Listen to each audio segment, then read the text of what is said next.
தலைகீழ் சிலுவையில் பர்த்தலோமேயு. இயேசுவின் சீடர்களில் ஒருவரான பர்த்தலோமேயு இந்தியாவின் வடமேற்கு பகுதி வரை வந்து இறைப்பணி ஆற்றியதாக சொல்லப்படுகிறது. ஆனால் அதற்கு உறுதியான ஆதாரங்கள் ஏதும் இல்லை. அதன் பின்னர் ஆசியா மைனரில் சில காலம் பணியாற்றினார். அங்குள்ள எராபோலி என்னுமிடத்தில் பிலிப்பி என்னும் சீடரும் பணியாற்றி வந்தார். இருவருமாக சேர்ந்து சில காலம் அங்கே பணியாற்றினார்கள்.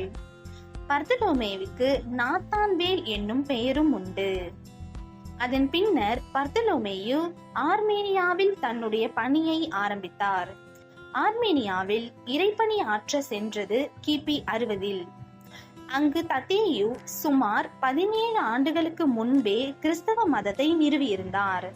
பர்த்தலோமேயு அவரோடு இணைந்து சில காலம் பணியாற்றினார். 5-6 ஆண்டுகள் இருவரும் இணைந்து இறைப்பணி ஆற்றினார்கள்.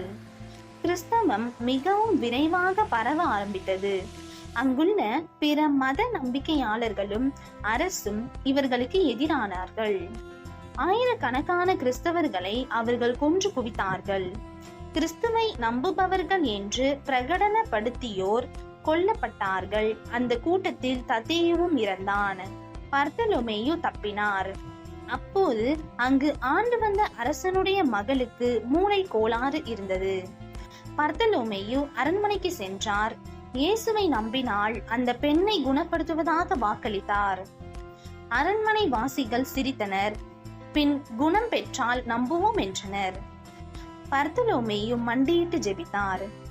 பின் அந்த பெண்ணை தொட்டு சுகமளித்தாள். அவளுடைய மூளை நோய் உடனடியாக விலக அனைவரும் அதிசயித்தனர். அரண்மனையில் பலர் ஞானஸ்நானம் பெற்று கிறிஸ்தவ மதத்தில் இணைந்தார்கள். அரசனும் கிறிஸ்தவ மதத்தில் இணைந்தான். அரசனும் அரண்மனை மக்கள் பலரும் கிறிஸ்தவ மதத்தில் இணைந்ததை கண்டு ஆனந்தமடைந்த பர்த்தலோமேயு அரசன் வணங்கிய சிலையை பார்த்தார். அதில் அசுத்த ஆவிகள் நிறைந்திருப்பதாய் தெரிந்தது. கையிலுள்ள சிலுவையை எடுத்து சிலையை நோக்கி நீட்டினார். அசுத்த ஆவிகள் மக்களின் கண் முன்னால் சிலையை விட்டு வெளியேறி ஓடின. சிலைக்கு வழிபாடு செய்து வந்த பூசாரிகள் கடும் கோபமடைந்தனர். அவர்கள் அரசருடைய சகோதரன் மூலமாக பர்த்தலோமேயுவை கொல்ல சதித்திட்டம் தீட்டினார்கள். அரசனின் சகோதரன் பூசாரிகளின் பக்கம் சாய்ந்தான். பர்த்தலோமேயு பிடிக்கப்பட்டார். அவருக்கு சிலுவை மரணம் தீர்ப்பானது. அதுவும் உயிருடனே நாத்தான்வேலுடைய தோலை உரித்து பின் அவரை சிலுவையில் தலைகீழாய் அறைய வேண்டும் என்று தீர்ப்பானது. மிகவும் கொடூரமான வேதனையான, நினைத்தாலே உயிரை உலுக்கும் முறையில் கிபி 68 பர்த்தலோமேயு கொல்லப்பட்டார்.